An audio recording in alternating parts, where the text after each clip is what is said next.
All those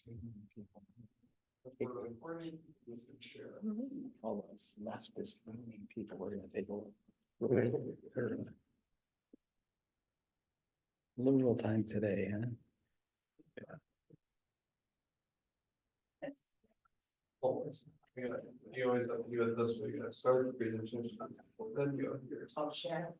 Yeah, and then share that window. I always hate that I have to listen to all this in the minutes when I'm splitting at the screen, go with that. Great.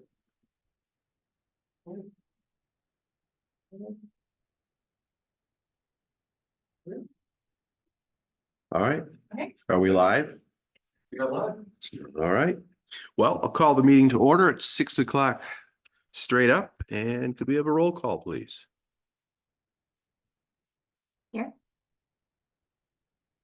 Member Shafi.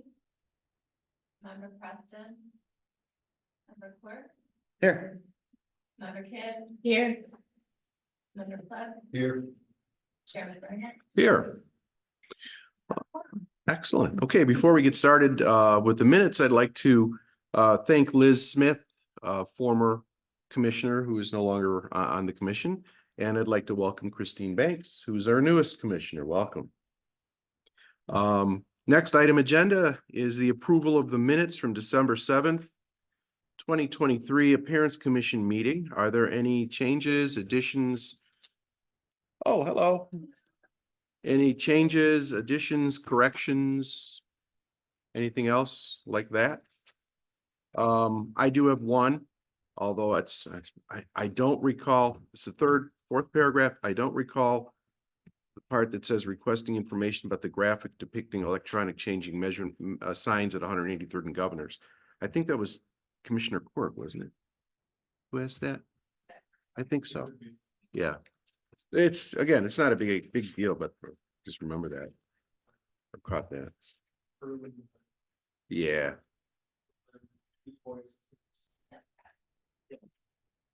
All right, anybody else? Okay. We can just do not a roll call. What do you call that, Angela? Just voice, whatever. Yeah, okay. All in favor of approving the minutes, say aye. Hi. All against it, and we might have an abstention. Correct? Do we have a first and second too? Oh, we have to do that. All right. We'll follow Robert's rules. All right, do I have anybody? Minutes. Thank you. Second? Second. All right, And- all right. Everybody, yeah, okay. And then we have regular business case 2307 appearance plan public comment. I guess I need to back up one. Is there anybody online for public comments? There's nobody online?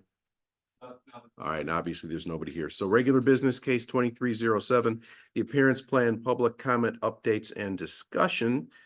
And Noah, we'll turn it over to you. Great. Good evening. It's a little bit different than a traditional regular business item in that it is not a item that will ultimately have a decision at the end of it. It'll have a discussion, but it won't have a formal binding decision by the commission. This is more meant to just kind of provide an update on the appearance plan and the sign code update, and then provide some opportunities for discussion, which I think could be really valuable now that we've wrapped up the public engagement section of this project. So tonight, just like I said, just reviewing that progress with that project, reviewing the key takeaways from our public engagement. So for all the commission members, we've been working on public engagement since Fall Fest of 2022 with different events and different opportunities for input, building design, sign design, things like that is something that a lot of people have some energy for. It gets people really conversing about the village, and so It's been really fruitful public engagement through that process. We'd like to share some of the results with you, which are detailed in a little bit more specificity in the memo. But just kind of talk about some key takeaways, that are summarized for you. And then just kind of review the priorities and design needs for this new appearance plan and sign code, just based on these takeaways and your own experience. Just discussing kind of where should we go from here? What do you think, what do you find to be particularly important to focus on going forward? So I'll guide that discussion a little bit more when we get there. So a little bit difficult to see, it'll be easier to see on your screen with the TV screen. There are 4 key events. We had the Fall Fest in 2022. We had a large spring workshop in 2023 where we did a lot of different survey questions and kind of shredding of different aspects of building design, focused more on the appearance plan and the sign code in that instance.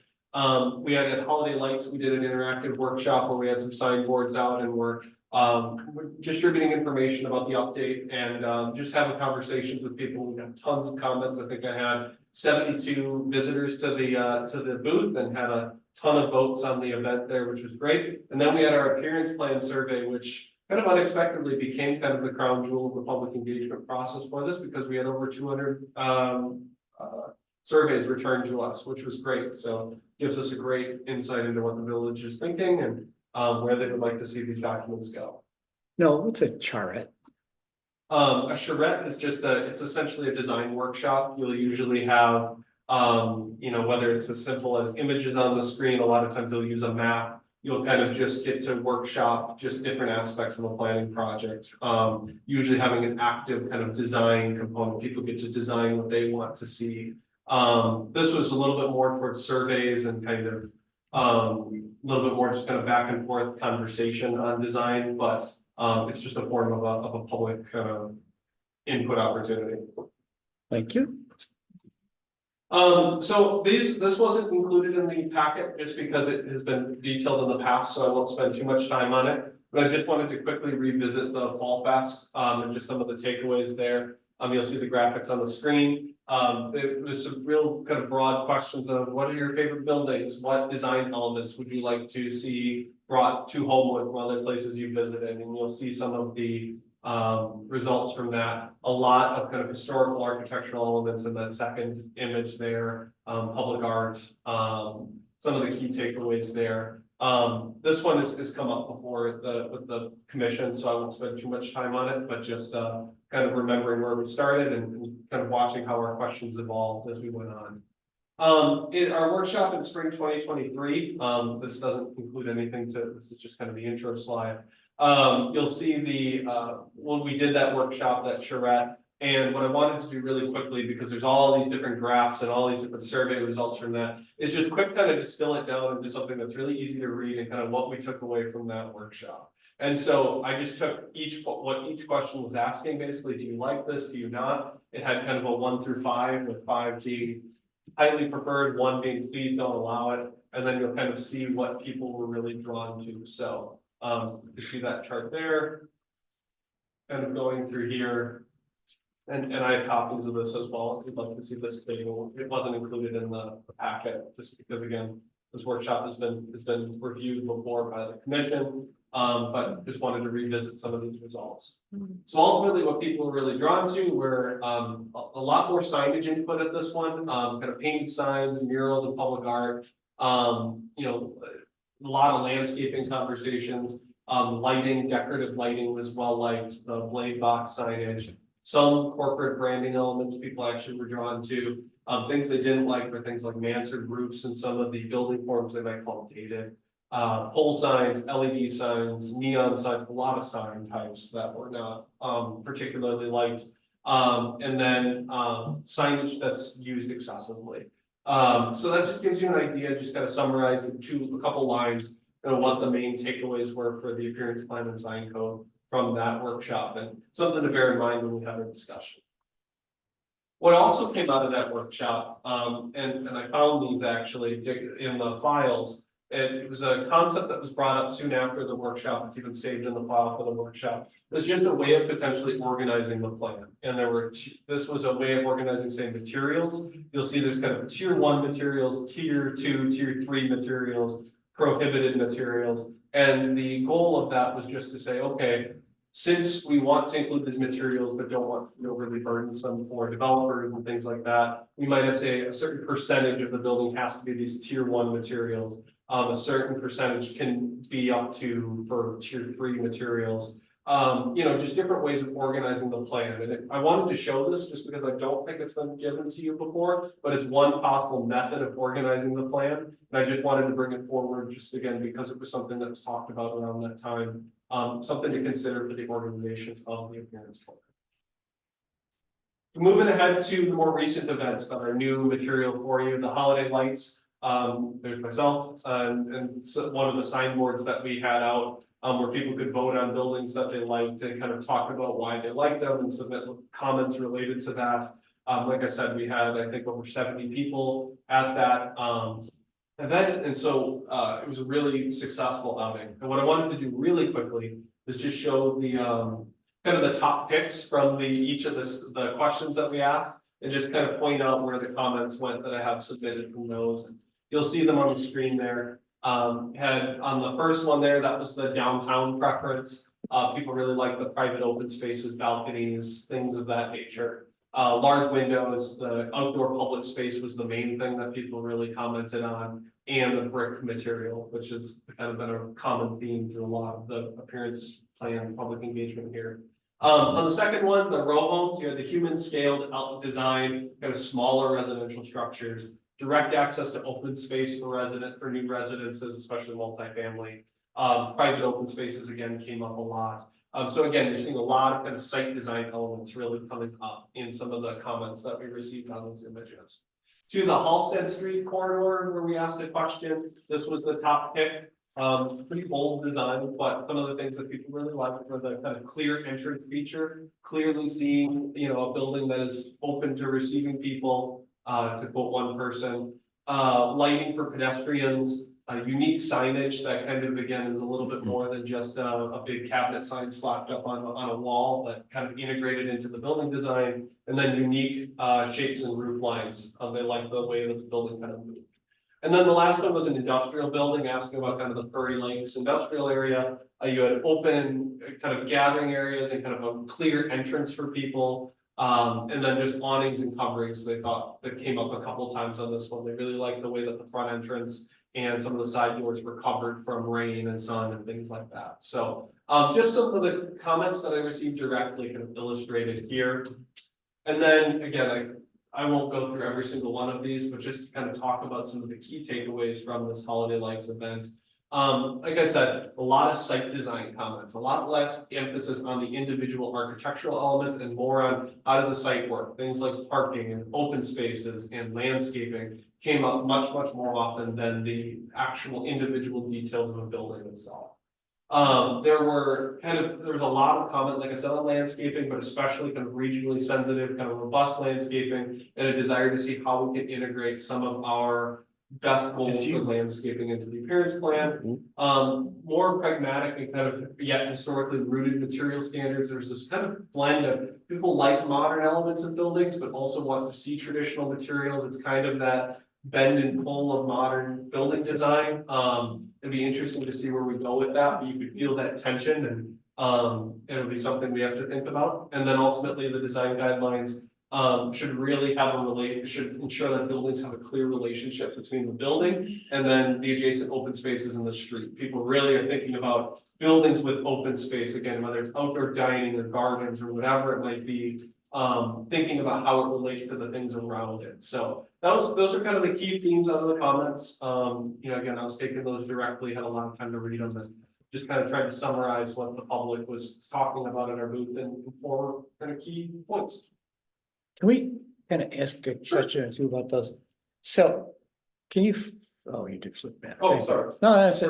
We're That's the one I wanted. That's right here. Okay. We've had a lot of discussion lately about not just design, like site design. I love this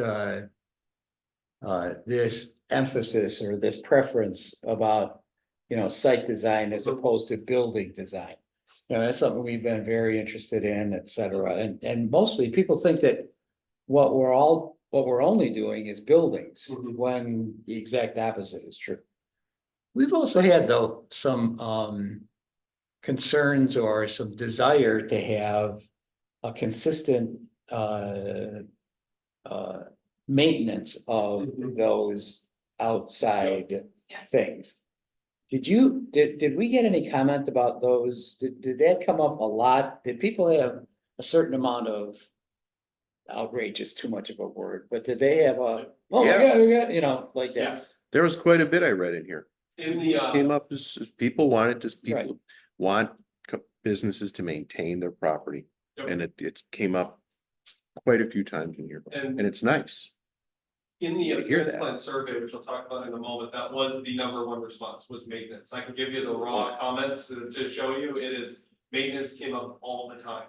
It is something that we have to consider. It might be worth looking at our maintenance and kind of codes to make sure that we're we're giving language, we're writing things that ensure that we're keeping a high standard for maintenance, because it doesn't really matter how much good building design we do, how much good signage design we do, if people don't maintain it. I've been saying, I've been saying that for years. Yep. And it seems like it hadn't been enforced to the way I think it should be done. Mhm. I'm just one person. So now that we have the public saying, you know what? We need to make sure these businesses are taking care of their property a little bit better. Mhm. It's nice to hear it coming from a lot of people. Yep. Instead Well, of it just gives us, few it of gives us. us some strength, shall we say? Mhm. Yeah, Yep. I mean, yeah. Cause it's always been a frustration, We recognize that. and I've you talked to have been business leading on owners that. and, Yep. oh yeah, we'll get to it. Okay. No, I just know. on that same point, Sure. did anybody say anything specific, like this ought to be the standard for maintenance? Like, the one that I've heard is businesses ought to have the same standard of plantings, et cetera, as the village has. Mhm. Did anybody come up with anything like that? I could go back and look at the specific Okay, comments. I don't remember seeing anything in the comments, so. Yeah, If I may, years ago, when I was on the beautification committee. Uh-huh. We always tried to have businesses mirror what we were putting out in May and the plantings we Yes. were doing. We would talk to the businesses, we would give them the names of the plants we were using and ask them Oh, if they're down to doing something. plants. Oh, yeah, if they could mirror this where they Cool. were planting. And in fact, I don't know if the beautification committee still does this, but they would have people of the community would adopt a planter and then plant that Oh. planter. Is that still going on? It used to, Something for like years, this. it was adopt a planter and anybody could do Yes, it. it is still. Okay, good. I hadn't noticed, but Yeah, my bad for that. one's in downtown Good. home, pretty popular. So yeah, involving businesses more and mirroring what beautification committee Yep. maybe is putting out, or beautification committee mirroring what some of these buildings have already done and then try to match that in front of the building might be an option to consider. Could And there be an option to kind of have like a HOA for landscape where they pay into a specific monthly fee and one landscaping company comes and does it all? No, that's, That would be pretty awesome. They don't have to think about their landscaping. They don't have to Yep. think about getting the flowers that they need, the plants they need, and maintaining it. if they're and willing there's to pay, different yeah. avenues for doing that, for sure. It's a good idea. Everything from fairly informal, just, hey, we're a couple businesses on the street, we're gonna do that, Mhm. all the way to things like special service areas or special districts that allow for I was thinking special service area would be a way to do that. allocating, money for a specific area to do maintenance, to do, public area improvements, to do new, everything up to say new street furniture, landscaping, things like that. I'm sorry, what's a special service area? It is a district that you're allowed to create, as a municipality, the state allowed us to do it, where basically within that area. You can levy a very small tax, and you have to be very clear about what you are using it for and list exactly what it'll be used for. You can levy a tax that essentially only goes to the services in that area that you want to do. So let's say it's a downtown area, a lot of, a lot of main streets will do this. I know one that does it is Batavia, Illinois. They will they've created this district where again, all the business owners pay in just a little bit a year into that of additional tax. But that amount of the tax can only be used for improvements inside that district. So again, it's a way for, instead of just doing a wide scale tax increase, to really target specific infrastructure and then fund it within a very defined area. Any idea what happens when a business says, no, I'm not paying anything? It's a property tax. Yep. Oh, It's so it is a tax. very, very small percentage, Yep. but, Mhm. they would have to go through a process. Right, it's take a long time, yeah. Yep.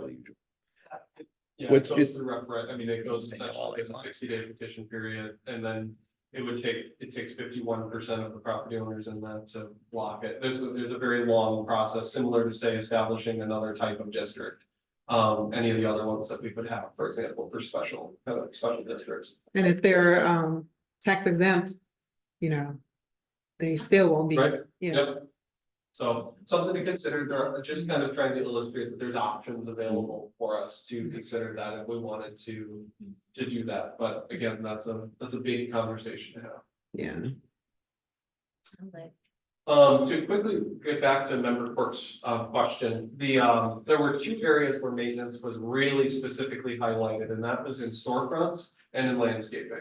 So people brought up a lot that storefronts, especially downtown and in Southgate, were explicitly mentioned, need to be maintained. A couple mentioned abandoned properties, that just there needs to be a certain standard even for vacant properties to still be maintained by a property, by some sort of owner. And then landscaping was brought up a lot of just, cutting down dead vegetation, pulling, just weeding beds and things like that, actually maintaining any parking lot landscaping that you have. Those were some of the things that were explicitly cited in the comments. And if you'd like to see the raw comments, I'm more than happy to give them to you. It's just a lot of pages. So I figured you didn't really want to go through all of that in the report. So. I may be interested, but I'll just stop in your office. I'm happy to provide it. Well, and something like that too, like a big empty planter doesn't become a giant ashtray and a place to put your empty coffee and Coke bottles and tax.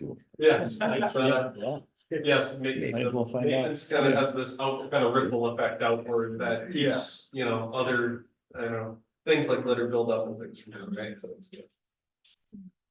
Just really quickly then talking about our appearance plan survey, like I said, this was actually incredibly successful. When I first pulled the comments down, I think we had 193 responses, and right now we're over 200, which is great. And I just decided to leave it up just to give an opportunity to give comments throughout the process of this. It's on the website. It's got a big button like that on our appearance plan page. And so if you're interested in the survey as well, I highly encourage you to take it as residents of Homewood.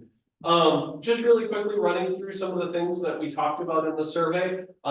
Just some maybe anecdotes to take away for design. We asked kind of, I guess backing up really quickly, the goal of this was to really kind of home in on some of the things we learned in the workshop last year and in that Fall Fest feedback that we got, to really target some more priorities and to think more specifically about certain things that we should improve and focus on.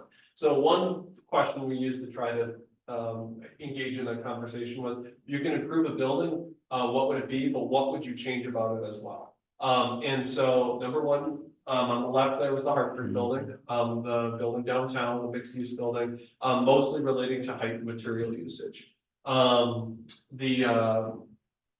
something we've heard before, but it's. I'd like to make a comment about the Sure. first two.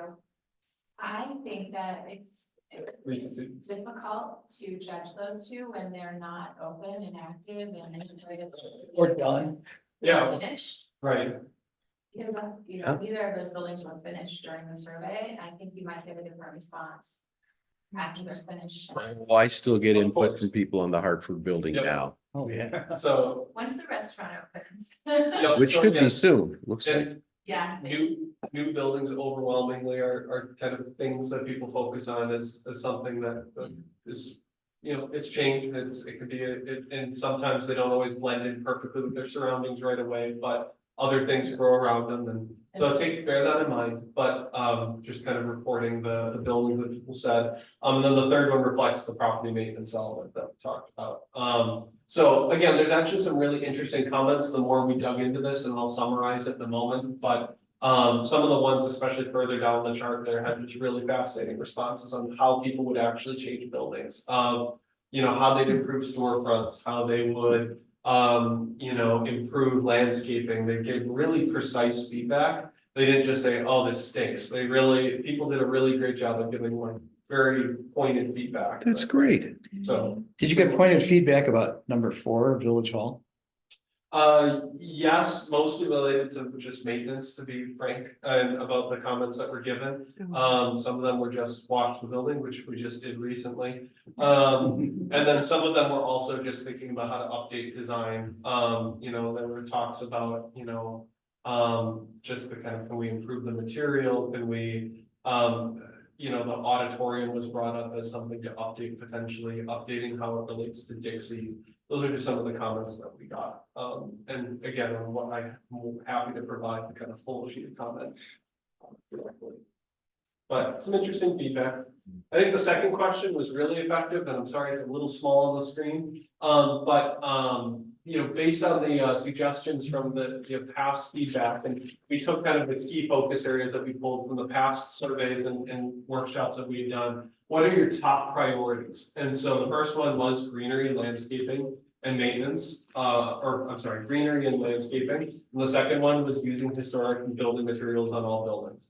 So those kind of, you can see were clearly in a class of their own. And then underneath it, you have creating new outdoor open spaces as well. So this one I think was really helpful. We had 180 people give responses to this one. Just really gave a clear sense of where people's priorities are and where they'd like to see us put more focus on. And I think that's a really helpful thing for us writing a plan.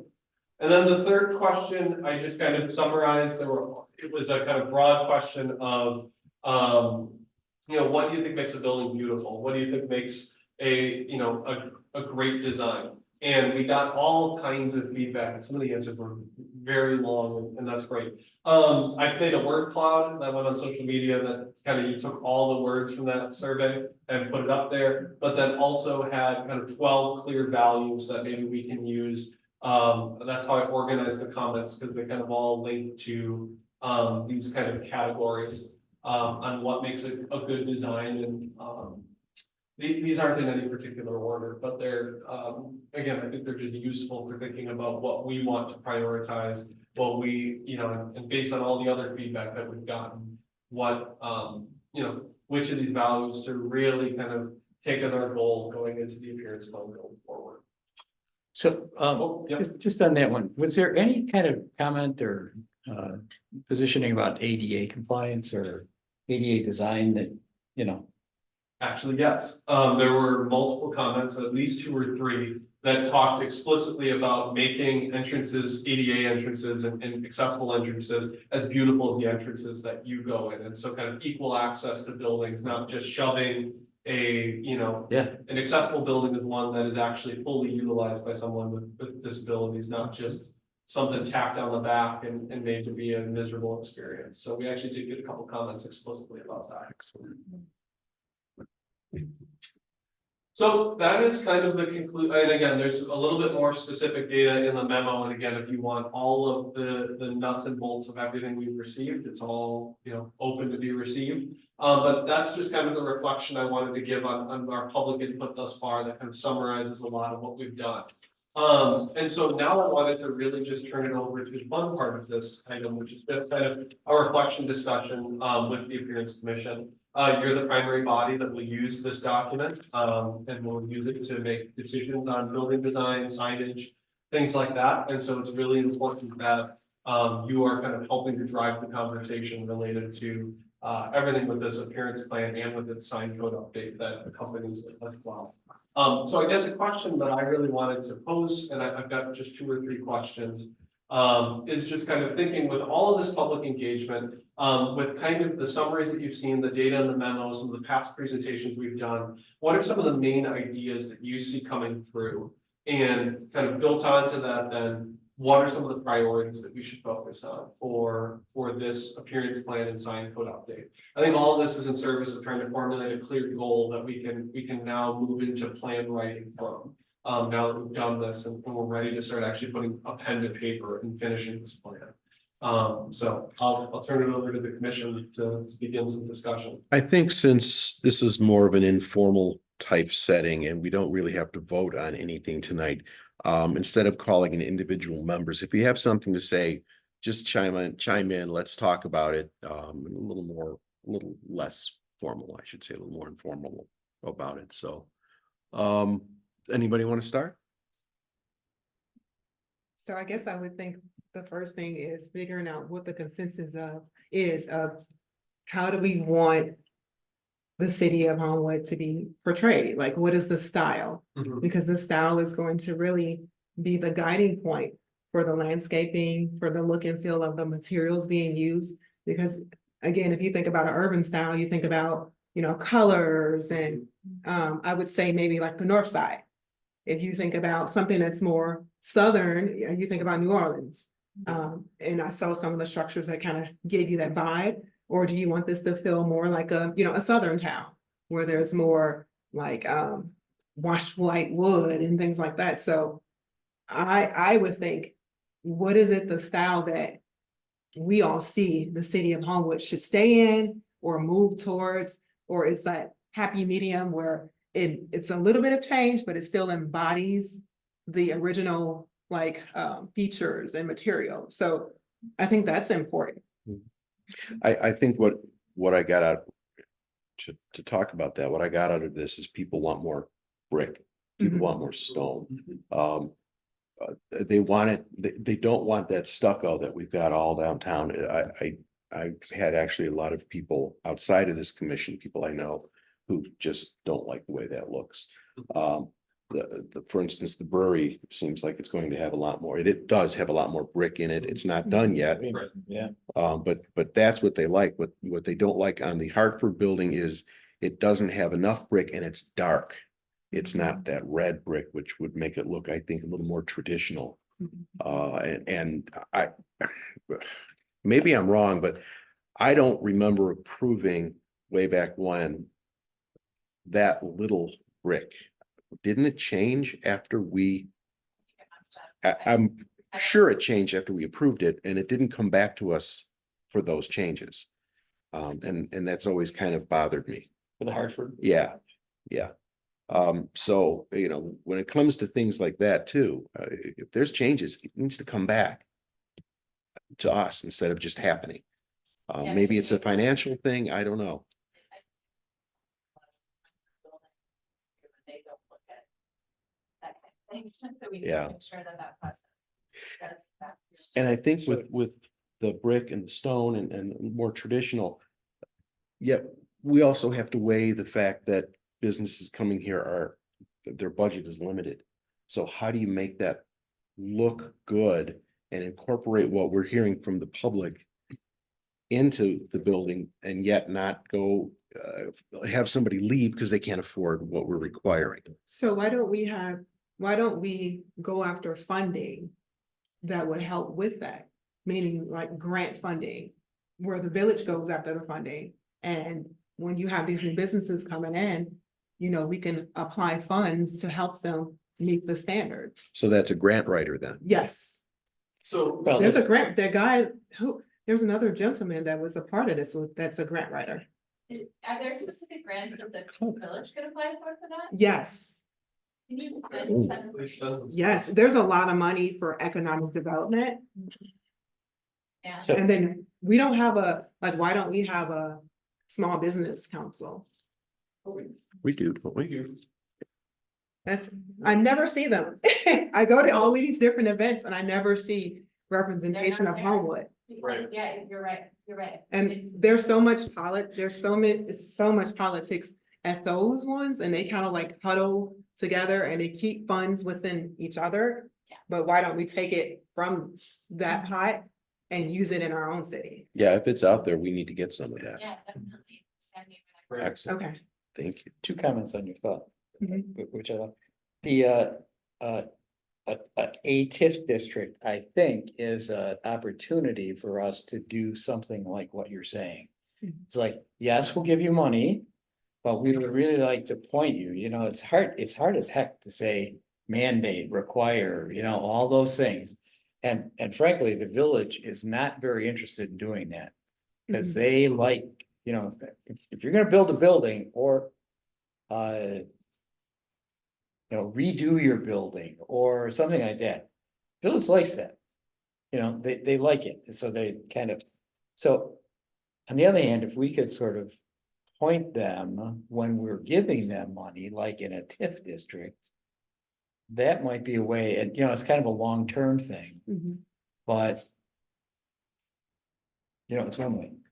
So like the Southland Development Authority, another great example. They have funding and they give them to businesses that are making like $250,000 a year or more. And they say, hey, what do you need help with? And then they hire contractors or they hire consultants, and the consultants, they create a budget to say, hey, this company needs X, Y, and Z. Well, if Homewood is part of that commission of picking who they want to hire, then you can kind of say, hey, this is what Homewood wants this to look like. So you can kind of curtail your vision for Homewood, and the grant will pay for the funding. I know specifically because I get paid to do marketing for small businesses that the Southland contracts me for. Southland, The Southland Development Authority. Yeah, they are actually, we've been working with them too. I did not know about these funds, but they are coming to Homewood for a seminar on how they can help small businesses in April 18th, I think. So, Mhm. but I would definitely like to hear more about the programs that you're involved with. I have so many programs I can, and there's like $224 million in one bot. There's another one. Hello. There's a $1 billion in funding for electric car setups. I mean, and Yeah. they're getting them. Governor State University, somebody just wrote a grant and got $1 million for funding in that sector. Who We is don't our need grant that. writer? We don't have a grant. We need a grant writer. I'll get his name. I met him here. We did have a grant writer. He was in the other commission. Oh, which of the, Not I think it was he's in a different commission. I have his information, Planning but and- he writes the grants for them. Planning and zoning? Yes, planning and zoning, yes. Would that be? And he's really, really good. Okay, well, Well, yeah, we need to we get a did hold of have- him. we did have a contractual grant writer for a while. We didn't end up getting any money, so but I would be interested to know who that is too. It has a I'll lot to give do you with his how, name. the way it's written. one of the other things that you said that I just wanted to comment real quickly, and that is, when they were talking about when they were designing and presenting to us the Hartford building design, they, in no uncertain terms, said, we are trying to lure people from downtown. That ethic, that desire, do you remember this?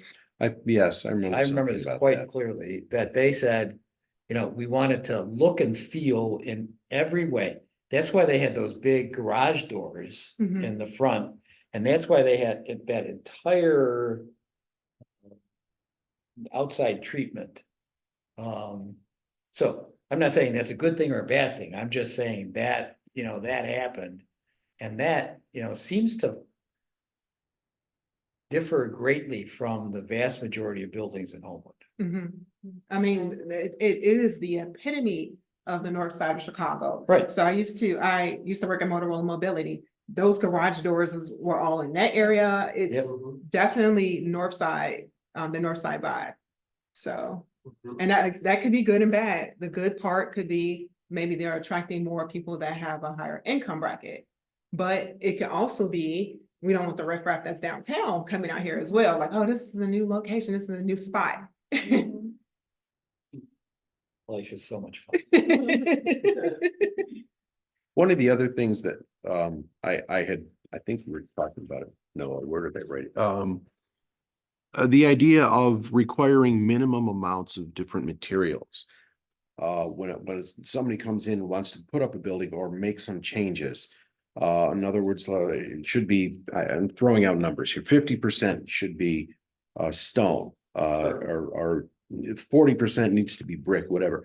When we have businesses now under the old plan, are they given information ahead of time on what our building requirements would be? I don't think there are any numbers like that, are they? Are there? Our design requirements in the zoning ordinance have some The guidance. new zoning ordinance actually uses that tier program. It has the tier 1, Yep. 2, and 3 in it. And it does require a minimum, I mean, it's not as strict as what the appearance plan can be, because it's code and, you know, we didn't want to make it prohibitive, but we haven't really had. That was adopted in January, Mhm. we haven't really had any new construction since that, But we will. but we will, and they will have to follow that. Yeah, and I like that idea because then it also, you know, we get to a point where I'm gonna use the Hartford building again, where they come in knowing what the requirements are, and they can't then down the line say, no, we're not gonna do that. We're gonna make changes and nobody knows about these changes. They also can come in and plan financially for that. And they know, okay, it's going to cost this much, and it is required. These materials are required, and let's see how much they cost, so they can decide, are we going there or are we not? So we don't also have hardships. Right, I think there's also the ability, just as a commission, to be able to write clear kind of approvals, if there's Yeah. conditions of approval or things like that. To be able to point to things like that, I think that's important, an important element to how you write these things, and Makes things a little more cut and dry, I think. yeah, and at least again, gives you more. I guess developers talk about predictability all the time, right? If I need to be able to kind of see in advance kind of what's going on, kind of what it's gonna look like to develop here. And how long that process is gonna take. And again, that just kind of provides clarity where to all the parties who need it, you, the developers, us. So, I think it's an interesting model. It could be used in a lot of different ways. I think it's a great idea. Appreciate the feedback. Yeah, that something like that also helps not only, you know, the person who is building this because they're backing it, because they Right. want this building, whether it's a restaurant and apartments up above. But it's also a guideline for right from the start, the architects and director has this list of things that, you know, there's maybe picturing, okay, to keep budget down, we're gonna do what was done at the Hartford. Mhm. For kind of first, but no, it has to be done, follow these guidelines, so. Save your money on the architectural drawing and know right from the start, you have to be in that window. Of how it's. Yeah, we don't want designed. precedents to be set like this may have been a precedent. Yeah, so once if that's all in stone, it's like, this is it, Yep. don't waste your time, don't waste your money paying the designers and architects. Right. The main challenge with that, of course, is balancing, you know, how strict do you want to be, which can create undue cost, while also taking pride in our community and having a clear vision for people. Hey, this is what we expect. These are the expectations we take Homewood really seriously. We really value it, and here's what it takes to build here. There is a little bit of kind of community pride built into that. So, right. Is there a way? possible? Oh, go ahead. Is it possible to write it up that way? Yeah, I mean, again, it's all about kind of where you set the values, how broad you make these, say, if you did the tier 1 of materials, which maybe isn't the perfect example, but. You know, which materials are you including? How much wiggle room do you give people?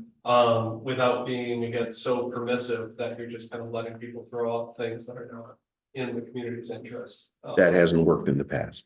Right. I'm curious to find out, how do other cities and villages do it? Because when we go to Orland or Naperville, there is not that one building that stands out. They have some type of consensus, you know, where They didn't put in that. everybody all the new businesses that are coming in, they're comparable to what's already there. If you walk in, Right. you know, Naperville or even Orland, their buildings all complement each other, and some of them may be repetitive patterns. So I'm wondering, is it in the code or something? So when I stayed in Plainfield, there are some incentives for making sure you stay within that threshold. I know South Holland has something as well where they'll give you no taxes on purchasing certain materials. So maybe even if there's an opportunity to incentivize people for the different tiers, like maybe a break or something, if you go with the top tier request, you get this right here, and over time, it kind of pays for itself. From where I'm from, being new to the area, LaGrange has a very consistent look, and being part of the Design Review Commission, we did adhere to specific guidelines to keep everything coherent to keep the buildings matching each other, to keep the materials matching each other. So we would be presented with samples of materials to see how they look in person, actual, measures of the bricks and things like that. Sometimes plans would get entirely rejected and we'd ask them to come back and review things. So there was a lot of back and forth and accommodations that would have to be made. Sometimes we would have to make an exception, based on the materials, if there was a certain limitation on the budget, for example. But we would eventually come to a conclusion that we want to be cohesive in our designs. We want everything to match, especially when you take into account a more traditional building, a historical building that's getting an entire new facade from a new owner. You have entirely new materials, so that building that could have matched everything originally is now going to be conformed to a different look that may not match the buildings that it was next to. So we always tried to maintain some sort of consistency in the look and the appearance and the materials, so that if someone's gonna have a black brick against a red brick that's more traditional, that maybe we can come to a conclusion that that black brick could be more of a dark red, things like that. So we would always offer recommendations to get over those issues and solve those problems. But it was part of our entire commission was to make sure that everything adheres, and we would see images of buildings next to each other, proposals next to the old buildings to definitely get a clear view of what those changes would look like on the old buildings. So that was LaGrange's process to it. So I'm happy to give input on that. And it works well. LaGrange is beautiful. Yeah, and there were some struggles. I mean, there were times when a proposal did not match what we were looking for, and we had to offer recommendations as a committee or as a commission to say what would work. If you want to change the brick, this is what we recommend. If you want to change, anything, the windows, this is what we recommend. So always offering that input of helping them to solve that problem. If a business comes in and their solution doesn't match what we're expecting or what's going to match, I say we have to kind of help them solve that. We just to throw Thank one you. little curveball at you and say, yes, we're all in agreement that, LaGrange is beautiful and Orland is very nice. And those are both home rule communities and we're not. LaGrange is not. LaGrange is not Oh, I just work for LaGrange. It's not. a Well, welcome community? home rule, never mind. meaning home rule, It's not. It's home rule, actually- they give you a lot more authority to Yeah. do things. Yeah, they do. Generally across the board, We tried twice here. yes. It's a constraint. Member Quirk is right. I think, Member Banks, I think you bring up a lot of good points on things we still can do. And I was gonna say the same thing, kind of talking about this question. I've written design Yeah, standards before. It's not my first rodeo with this. I think that what it really does take actually boils down to, again, a really good, just a design review board, which is the role that you play essentially, that is really, again, willing to provide recommendations, that is very, has tools that it's equipped with to really kind of have consistency in reviews. Maybe you were mentioning a little bit that you provided a lot of recommendations that developers could go back with. Do we have to think about our processes to make sure the appearance commission works as well as it can? Because we could touch the, chapter, I forget, chapter 2, is it our scope as appearance commission? Which color, Our code of ordinances, chapter 2? it's 70, it's whatever chapter is planning, there's not a Okay. chapter. But I'm thinking whichever gives authority to the appearance, anyway, and establishes the procedures. I think it's, maybe we look at that as well. So I just wanted to highlight that you brought up a lot of good points, and I think that there's, it kind of broadens the discussion of, what should be included in this update? Should we be thinking about, again, opportunities to provide earlier recommendations to, give more design feedback before they get to a final approval stage that goes forward? Is there, I don't know, there's different ways that conversation could go, so I appreciate you bringing it. Did we cover your questions? Yeah, this is Right. Fantastic. I had more, but I don't want to go too deep into it. I think we talked about this one already. Where do we need more design authority, and where are we failing to create better design? We talked about this a lot. I think it'll just repeat things. I did want to touch on this one. Can I just say one more thing about that Sure. last one? You're absolutely right that we've talked about that a lot, but I think our chairman here and so, and I, both agree that there's some sort of enforcement activity that needs to be put into all of this, you know? Mhm.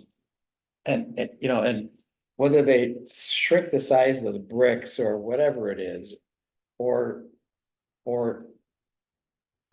You know, put up gray stuff on the side of, God, I hate that. Popular. Gray siding on the side of a building instead of just a pretty terracotta thing or a thing that looks like. There's no enforcement, I guess is.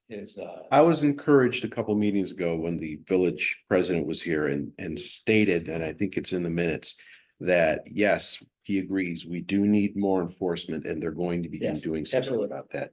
That was very encouraging to hear that. So, What's and interesting to me is all these gray buildings, right? yeah, I don't know that anyone likes them. I think they look modern, but everywhere I've been, I've noticed them. Like I was in Naperville for a conference in the fall and I was looking at all the out of scale, larger, the new construction, you know what I mean? It's really hard to get a handle on it. I took a few pictures in Naperville because I was surprised. Hello. no, you're late. This- Parents Commission meeting? Yeah, and then you're in the right place. Feel free to sign in, there's a packet there. We had our public comment period a little earlier, but, we're just, having a good. A lot of our meetings are. Yes. Yeah, we're just talking about our appearance plans, so just in time. Yeah, I think it's interesting that, you know, that's kind of the phase we're in of architecture and, Yeah. you know, the stucco was whatever year, whenever we put that on all of our buildings in town. So. Right, but the traditional ones, the traditional looks are the ones that are tried and true. And that obviously, based on the input people want. But without like. And last. Control, you know, Yeah. people will build whatever. Right, it wasn't a Right. strong enough plan, so Right, now we easy need to make sell a strong in the plan. sense that It's like the millennial grade trend in apartments where you have it's easy to get, you know, it's easy to move one to the next. It's relatively easy to maintain because you can paint over Yeah. everything and it's, yeah. If easy. it was me, I would go back to the Easy Thomas to Down Street. Oh, gosh, yeah, absolutely. So, Goes to the Calvin's wonderful. in the interest, again, not taking up too much of your time this evening, but just wanted to talk about the third question for you, which is just signage. Which I know that when we talk about the appearance plan, you know, it's its own separate document. It's easy to kind of focus on that, but this also covers chapter 30 of our code, which is the signage code, which is also a code that you work from often. Probably at times more often than we hear in the code itself. And so kind of, are there areas just in your reflection, whether looking through the notes here in your own experience with the cases, a lot of the variances, quite frankly, that have been brought forward, you know, are there areas that you just think we need to make sure that we capture when we do our update? Of course, we'll, you know, continue to have conversations with you about this, but what are things that come to mind with our signage? LED and neon signs, people Yep. do not want them. They don't like it. Yep, you And- saw that. And That's I, Prince of Vegas. Yep. yeah, and I see, Sizes of them. I see the That's pretty potential of much many of cut. those. This is it. That was a So- limitation of LaGrange. You weren't allowed to have neon signs. There was only an open or, you know, your open sign was the only sign that could be illuminated that way. You Everything know, was backlit or candlelit or anything like that. Yes. that's not a bad idea, but then we have to grandfather in people who are already Is existing. your pen? But from this Oh, it looks point like it's forward, fading, right? yeah, okay. That's actually a very good idea, I think. Go ahead and repeat. What I mentioned is the LaGrange code was to, the neon signs are restricted to just open signs. So your regular storefront sign would be backlit or frontlit or candlelit or something like that, but not neon signs. Yeah, like some of the gas stations with neon signs everywhere in their windows drives me crazy to drive by and see that. That needs, it would be nice to see if that could go away.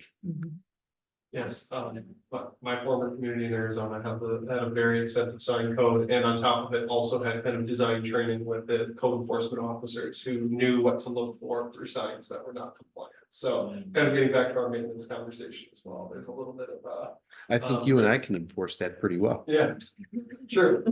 Check it out.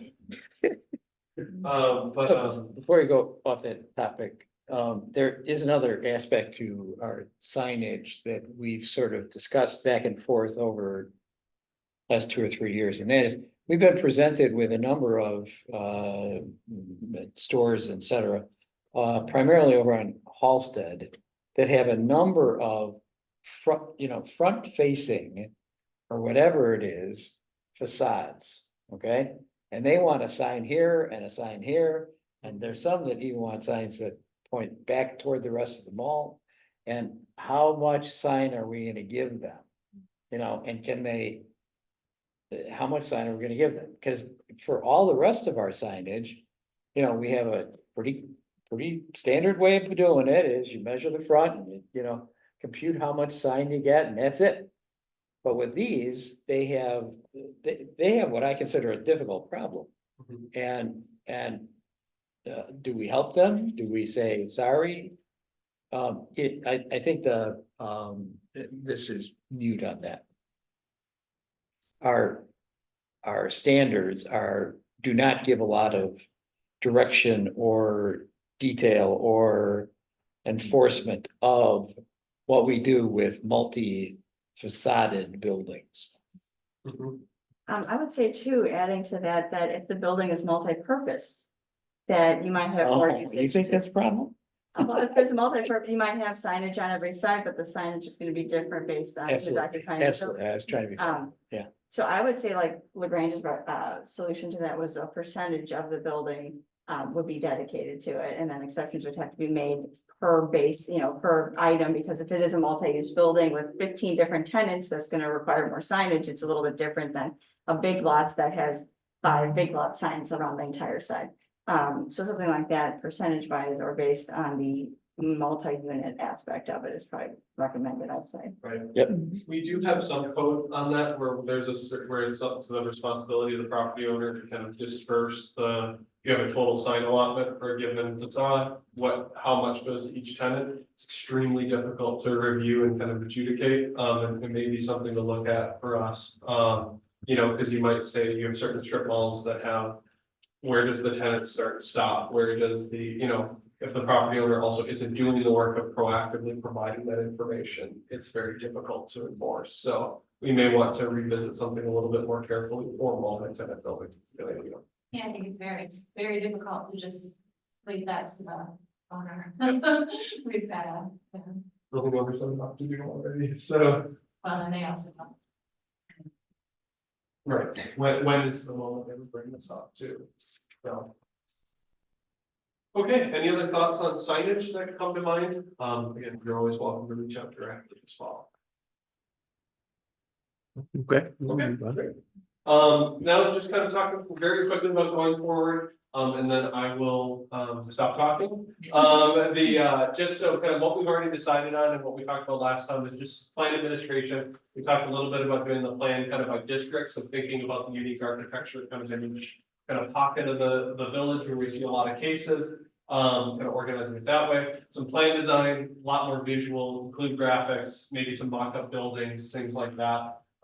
We recently purchased some software to do that. I'm excited to see where that can go. And then it's the site design emphasis we talked about a little bit. We reiterated this evening. Going to what we need to decide on, kind of where will those districts be located? These are things to think about in the future here. Final plan structure. I mentioned that we talked about the tier system, but do we want to include certain kinds of almost like a checklist style? Do we want to include certain types of how would we want to organize it and what would be most helpful for you?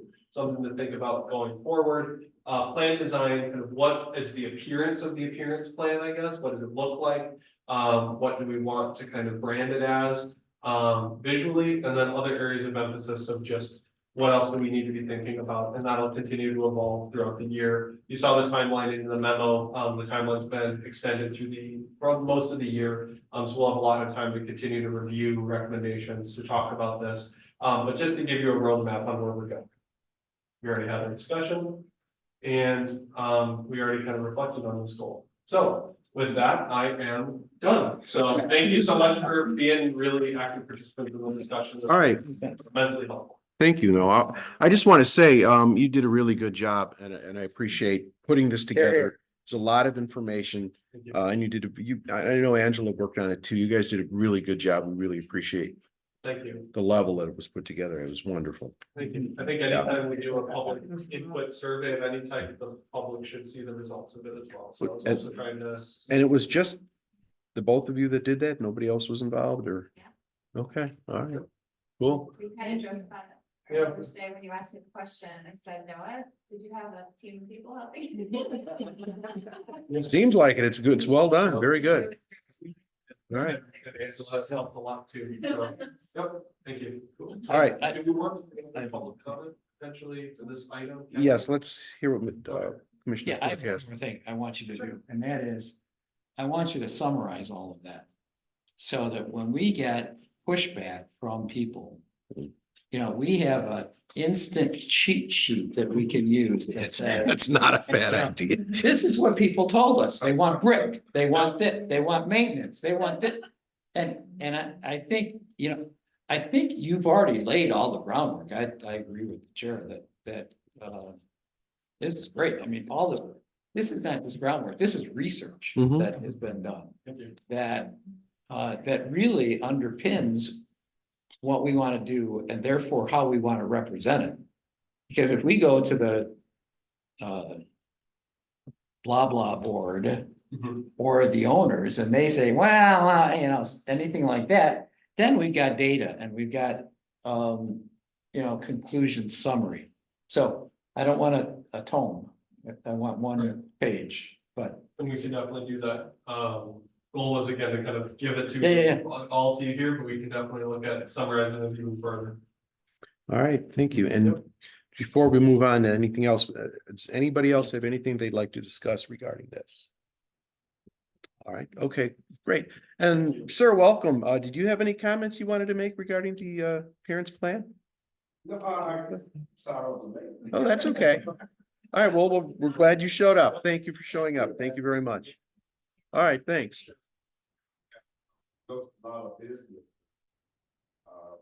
Building something else. And then Carol Creek, and then you got the Broadwood building that's been abandoned, things like after the lobby, after they moved out that area, just an abandoned, you know. Yes, that was, we got quite a bit of input on that in the plan. Yeah. Yeah. Yeah, thank you. Thank you very much. All right, and then we'll move on to old business. Anything? I have some questions. Well, oh, looks like Stony Point is getting ready to open up soon. Today, they're doing a soft opening in the next couple of weeks and should be open to the public soon, very soon. And it looks really good It's- inside, and the sign is, I like the sign. It looks great. I do too. It looks really nice inside. Oh, yeah. And then it looks like, I saw today, Homewood Brewing put their sign up out front. Wasn't there yesterday, so they must have done it this morning. And they, Really close to opening. yeah, it certainly looks like it. Though it'll be interesting, they can't brew their beer yet, so they're gonna have to bring in guest beer. they also have a sign on a building that's not them. Right, the old Mama and Me Pizza building. They Yeah. own that building. Okay, but it's not Homewood Brewing, right? They're not sure how they're gonna use it yet, but it probably will be part of. Right now, it's their construction office. Overflow. I'm sorry. I'm kidding. Might be, I- their overflow. I don't know. Maybe carry out. Yeah, could be. And it looks like that. I'm baffled by Ridgewood. I go and look in those windows and it looks to me like it's gonna be a business. Or some kind of businesses that are going in there separately. Is it, It's gonna be a bar again. so It's gonna be a he bar. got it- He got the entire. that's an unusual looking design. For look inside. Unless, I haven't looked in there in the last week unless they've made some, I'll have to look inside. no, I noticed that they put a banding around the top of that. Have they presented their signage yet? Or are they going to put any signage up there? Let me see. They did apply for their signage permit and they're basically just replacing the word Ridgewood tap with the word Ridgewood Okay, in a different font. all right, that's probably gonna be simple. So it's no major changes there. Any news in the casino? I mean, it's certainly going up. casino is going on things. Climbing up. The casino should be open, they think, they say by October. October? The The casino. not the Casino, hotel. oh, that would So be, summer next year. wow. They're moving very fast. Yeah. Boy, they sure are. Yeah, they are. All right, does anybody else have anything they want to discuss that's old business here? We have a question about, there's a building on Harwood.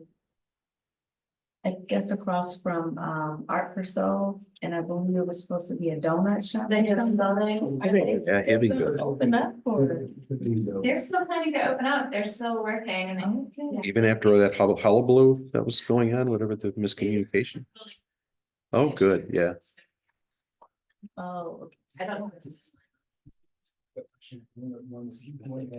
I have not. Well, he was here. But that was the only. Fantastic. Nice, man. And then is there any new business? For this meeting and for future meetings, I created the memo that you used to receive on new business. All that I had here was just welcoming a member bank for, which I know that has already been done. And then I just provided a summary of where our last couple of cases since September. Yeah, I saw have that. been, just to give you kind of some additional updates. It is all kind of old business, but, just gives you, just some very specific information on what happened in each of those cases and if anything came up in the process. So Great, thank you'll you. just get those memos now with each hearing, so. Good. But I would add to the Griffin Insurance, I don't know if you noticed, but they fixed the building facade. I hadn't noticed that yet. That must be very recent then, right? Yeah, because Oh, good. right here, yeah. I Okay, know that was a request. well then, if there's nothing else, I will ask for a motion to adjourn. Do I have a motion? Do I have a second motion? Seconded. I second it. All right. I think I can just say all in favor, say aye. All against? Okay, thank you very much. 7:06. Thank you. Not a stressful one. Yeah, sorry about the. If you have any thoughts to the final. Yes, great ideas. Really wonderful ideas. Thank you. That's the part I have a feeling. You do it well. So I don't have the background you have. I'm just a teacher, or former teacher. Air Is what? freshener.